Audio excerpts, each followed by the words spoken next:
अभि आणि मी म्हणजे black and white सारखं आहे, एकदम ऑपोजिट सगळ्याच गोष्टींमध्ये, काम असो किंवा काय. पण दोघांमध्ये एकच म्हणतात ना, एकच टिपका कॉमन होता, तो म्हणजे ऑनेस्टी आणि पॅशन.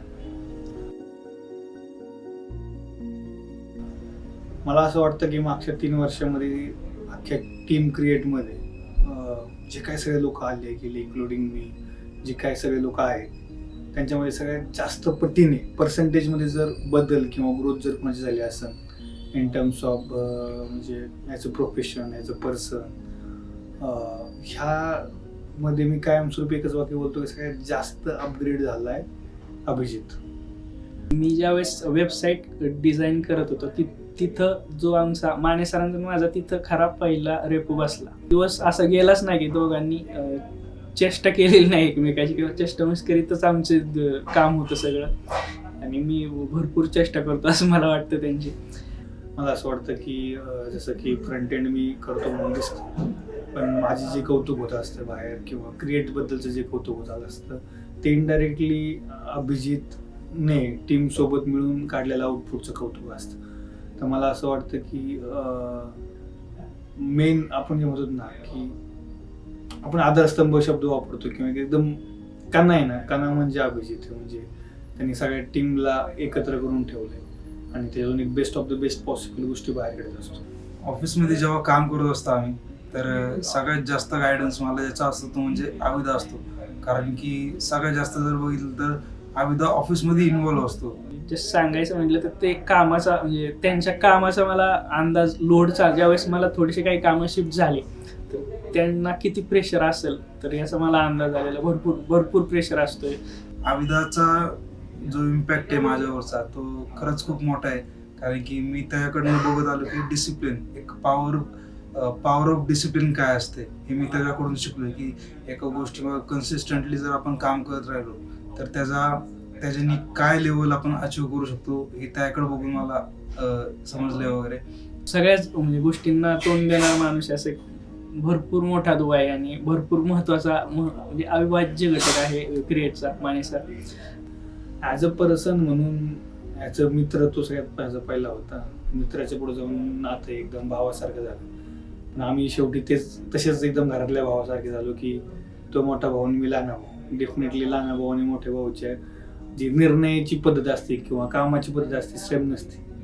पण at the end of the day आम्हाला माहिती आहे की आम्ही भाऊ येतो, आम्हाला सोबत राहणे, आम्हाला सोबत काम करणे, किती विचारांमध्ये दुमत असले, विचार करण्याच्या निर्णय घेण्याची पद्धती वेगळ्या असल्या, पण कायमस्वरूपी माहिती आहे की जे काही सगळं चाललंय ते कुटुंबासाठी चाललंय, म्हणजे आपल्या कंपनीसाठी चाललंय, आपल्या लोकांसाठी चाललंय. म्हणजे भले माझा विचाराच्या विषय विरोधात असेल पण त्याच्या मागचं इंटेंट फार क्लिअर आहे आणि दोघांना त्याच्यावरती विश्वास आहे. मला असं वाटतं आत्तापर्यंत आम्ही सोबत याच गोष्टीमुळे आलो की आम्हाला दोघांना माहित होतं की आम्ही दोघं एकामेकासाठी कायमस्वरूपी उभा आहेत. भले आम्ही रात्री भांडणं केली, सकाळी सोबत जेवलो, सकाळी भांडणं केली, दुपारी सोबत जेवलो आणि म्हणजे किती काही जरी झालं तरी परत सोबत आहेत. ही एकच गोष्ट कॉन्स्टंट आहे. आजपर्यंत क्रिएटमध्ये आल्यापासून ते आजपर्यंत मी त्याला कधीच अभि सर म्हणून नाही बोललो. मी कायम त्याला अभि दादाच म्हणतो. कारण तो माझ्या मोठ्या भावासारखा आहे आणि कायम त्याच पद्धतीनं आजपर्यंत मला त्यांनी गायडन्स केलेलं आहे.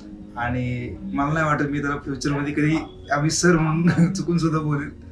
तो कायम माझ्यासाठी दादा होता आणि कायम अभिदाच राहणार आहे. प्रत्येक मुवमेंट मला असं वाटतं आपण जगलो सोबत.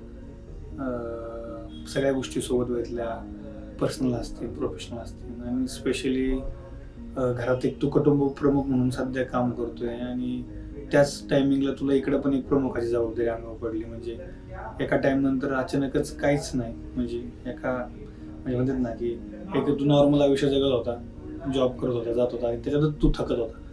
पण त्यानंतर असं सिनारिओ घडले काही 5-6 महिन्यात की त्यानंतर तुला कुटुंबाची पण सगळी जबाबदारी घ्यावी लागली, इकडं आल्यानंतर इकडली सगळी जबाबदारी घ्यायला लागली आणि ह्यासाठी तू नक्कीच इमोशनली, फिजिकली किंवा सगळ्याच गोष्टींनी तयार नव्हतास.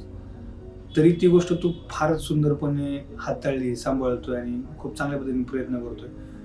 तर मला असं वाटतं की नाही का, नक्कीच याच्याबद्दल तुझं कौतुक आहेच, पण मला असं वाटतं की तुझ्या मागं संपूर्ण क्रिएटची टीम ही कायमस्वरूपी उभी आहे. मी स्वतः भाऊ म्हणून कायमस्वरूपीचं उभा आहे. कोणतीही सिच्युएशन असून दे तिथे तुला विचारायची किंवा सांगायची गरज कधीच नाही पडणार. तिथे तुला ऑटोमॅटिकली मी सावलीसारखा उभा दिसेल. तुझ्या सगळ्या गोष्टींचं पहिल्यापासूनच कौतुक आहे, पण कायमस्वरूपी माझं म्हणणं असतं की दिल मागे मोर. तू ग्रो तर खरंच झालाय, नेक्स्ट लेवल झालाय, खूप जबाबदाऱ्या करतोय, पण माझ्या अपेक्षा अजून काही संपल्या नाही तुझ्याकडून. कारण का आता ह्याबद्दल माझ्या नाही, हे सगळ्यांसाठीचे आहेत. त्याच्यामुळं तू स्ट्रॉंग होणं, फॅमिलीसाठी आणि टीमसाठी, कंपनीसाठी तू अपग्रेड होणं, तू ग्रो होणं, हे सगळ्यांसाठी फार गरजेचं आहे. त्यामुळे आता हे तुला मॅन्डेटरी आहे की तू आता आहेस त्यापेक्षा 1000 पटींनी ग्रो व्हावंस. तुझ्या सगळ्यांना अभिमान आहे, आम्हाला सगळ्यांना तुझ्याबद्दल कौतुक आहे, आदर आहे, प्रेम आहे, आणि असंच निरंतर वाढत राहील. तुझी मार्गदर्शन स्पेशली मला असं वाटतं समजा की ते स्वप्नावर विश्वास ठेवून साथ दिली हे खरं होतं. पण मलाही माहिती आहे की माझ्यासारख्या माणसाचा स्वभावाला समजून घेणं, ॲडजस्ट करणं, पचवणं हे फार भयंकर आहे. कारण की मलाही कळतं, पण त्यात तू त्या माझ्या गोष्टी समजून घेतोस, मोठ्या भावासारखा ॲडजस्ट करून घेतोस, पचवून घेतोस. त्याबद्दल मी कायमस्वरूपी कृतज्ञ आहेच, त्याबद्दल काय दुमत नाही. आणि नक्कीच तो असा व्यक्ती आहे की ज्याने माझी सगळ्यात मोठी विकनेस कव्हर करून टाकली आहे. म्हणजे डेफिनेटली मी सगळ्यात जास्त फायदेमंद स्टॉक असेल किंवा स्पीडने ग्रो होणार स्टॉक असेल, पण स्टॉप लॉस जर त्याला नसेल तर बरबाद होण्याचे चान्सेस पण तितके जास्त असतात. आणि तू माझ्या फास्टेस्ट स्प्रेइंग प्रॉफिटेबल स्टॉक म्हणजे हरीश कासार याचा तू स्टॉप लॉस बनलास. त्याच्यामुळं जी काही रिस्क होती ती सगळी कमी झाली आणि फक्त फायदाच आपल्या सगळ्यांच्या वाट्याला आला. तर स्पेशली मला त्याच्यामुळं थँक्यू सो मच. आग लावून टाकू, आग लावून टाकली, अजून मोठी आग लावू आणि आनंदी जगू, वाहत राहू.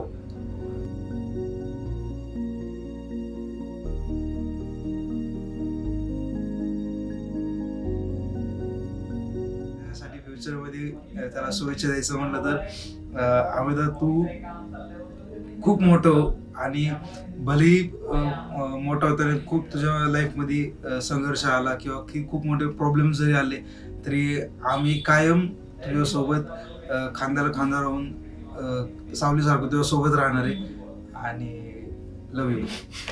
आणि मी जस्ट लिहिलेली त्यांना, म्हणजे त्यांच्या पेंटिंगला खाली कमेंट कधीतरी मी माझ्याकडनं ड्राफ्टमध्ये राहिलेली, तर मला ती जाता जाता त्यांना सांगायची की बहुत सुंदर ये नज़ारे लगते हैं, हमको जान से ये प्यारे लगते हैं, तुमने तराशे है जो ये चित्र वो हमको चित्र हमारे लगते हैं.